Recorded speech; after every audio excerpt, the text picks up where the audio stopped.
Hi అండి, అందరు నమస్కారం. నా పేరు కిరణ్. ఇప్పుడు మనం మాట్లాడుతున్నాం బ్రహ్మముడి సీరియల్ ఎపిసోడ్ రివ్యూ గురించి. ఈరోజు ఎపిసోడ్లో మాత్రం అపర్ణ గారు మాత్రం పొంగిపోయారు. మామూలుగా పొంగలేదు. అంటే రక్త సంబంధం అంటే యాడికి పోతుంది అనేసి అనుకుంటాం కదా.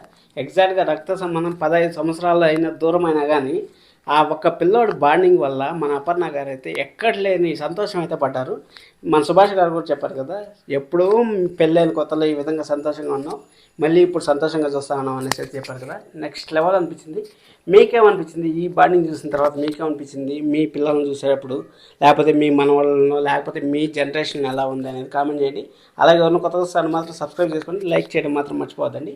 కొన్ని విషయాలు మనం మాట్లాడుకున్నట్టయితే కొందరికి అసలు మనం సక్సెస్ కాలేమనేసి మనకు తెలుసు. అంటే కావ్య పైన జయించాలనేసి మనకు తెలుసు. ఇప్పుడు రుద్రాణి గారు కానీ, యామిని కానీ, నేను కూడా సక్సెస్ కాలేమనేసి తెలుసు. నేను ఎందుకన్నా అంటే ఇక్కడ నేనైతే మన ఛానల్కి కనీసం ఒక 10,000 వ్యూస్ అన్న వస్తాయి, ఒక రోజులో ఎప్పుడో ఒక రోజు కొడతాము, లేకపోతే ఎప్పుడో ఒక రోజు సక్సెస్ అవుతామనేసి నేను 1.5 year నుంచి యుద్ధం చేస్తూనే ఉన్నాను. కానీ ఆ యుద్ధం ఎప్పటికి సక్సెస్ వస్తుందో మనకైతే తెలియదు.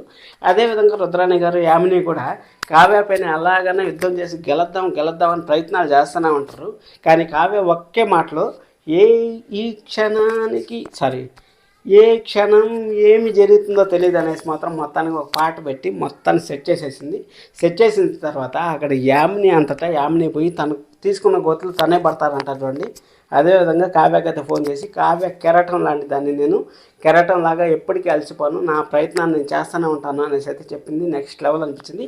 ఆ కన్వర్జేషన్ అయిపోయిన తర్వాత రాజు యామిని కలిశారు. యామిని కలిసినప్పుడు మా అమ్మ నేను లేకపోతే టెన్షన్ పడుతుంది బావా, నేను వెళ్తాను అనేసి అయితే చెప్పింది. నేను వెళ్తాను అని చెప్పేసి అన్నప్పుడు అక్కడ రాజుకి ఒక ఐడియా అయితే వచ్చింది. ఆ ఐడియా ఏమొచ్చిందంటే, ఇప్పుడు అక్కడ సీనుకి అమ్మంటే ప్రేమ. ఎందుకంటే వాళ్ళ అమ్మ అంటే కొంచెం, ఎందుకంటే వాళ్ళు బస్సులో ఉంటారు. బస్సులో ఉన్నప్పుడు అమ్మ అంటే ఎవరికైనా ప్రేమ ఉంటుంది. ఆ అమ్మ ప్రేమని మన రాజు బాగా క్యాచ్ చేశాడు. క్యాచ్ చేయడం వల్ల అక్కడ ఏదో ఒక టైంలో ఫోన్ చేస్తాడు. కాబట్టి ఫోన్ చేసినప్పుడు మనము జీపీఎస్ ట్రాక్ చేసి వాళ్ళు ఎక్కడున్నారో కనుక్కుందాం అనేసి అయితే మన రాజు అయితే ఎవరికో ఫోన్ చేయడం కూడా మనకు చూపించారు.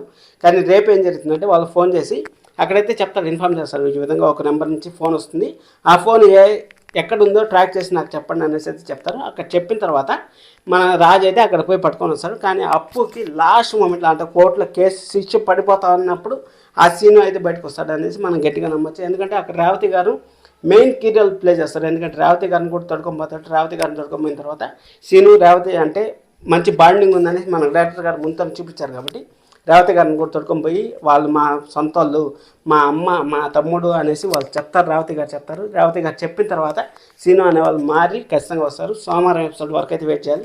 మనం ఆల్రెడీ సోమవారం డిస్కషన్ చేసుకున్నాం. ఈ అప్పుకి నెక్స్ట్ వీక్లోనే శిక్ష పడుతుంది, ఈ వీక్లో శిక్ష పడుతుంది అనేసి. ఇది అయిపోయిన తర్వాత మన కావ్య అయితే మన బామ్మగారు కూడా మాట ఇచ్చింది. మాట నిలబెట్టుకుంటుందని మనకు తెలుసు. ఎందుకంటే కావ్య ఓటమెరకని నాయకురాలు అంటారు, ఏమంటారో మీకు తెలుసు. కామెంట్ చేయండి, సబ్స్క్రైబ్ చేసుకోవడం మాత్రం మర్చిపోదండి. Thank you so much. Love you all. Bye by.